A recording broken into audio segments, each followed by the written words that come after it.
বৰ্তমান কেনেকুৱা পৰিস্থিতি হৈ আছে আৰু কি হৈ আছে গম পাইছে সকলোৱে ডুবাইত। তো তাৰ বিষয়লৈ অকণমান মই কথা ক'ম।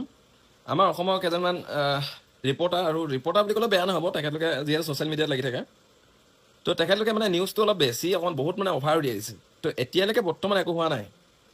তো ডুবাইত আমুক হ'ল, ডুবাই বুজ খালিফাৰ ছাইডত বম গিয়ালে, ডুবাই খতম কৰি দিব এতিয়া। মই UAত আছোঁ আৰু মই ইয়াৰ পৰা ডুবাইলৈ মেক্সিমাম 25 কিলোমিটাৰমান আছে। তো এতিয়ালৈকে একো তেনেকুৱা ঘটনা আমি শুনি পোৱা নাই। কিন্তু বহুত ফেক নিউজ দেখিছোঁ আমাৰ ইণ্ডিয়াত বহুত ফেক নিউজ ওলাইছে, বহুত ফেক মানে। তো সেইটো কাৰণে মই বিশেষকৈ অসমৰ ৰিপৰ্টাৰ কেইজনক ক'ব বিচাৰিছোঁ, তেনেকুৱা নিউজ নুলিয়াব, কাৰণ এতিয়ালৈকে বৰ্তমানলৈকে তেনেকুৱা পৰিস্থিতি হোৱা নাই। আৰু আমাৰ ঘৰৰ মানুহবিলাকে আৰু মোৰ লগৰবিলাকে বন্ধুবিলাকে চিন্তা কৰি আছে। কি কাৰণে মই UAত আছোঁ।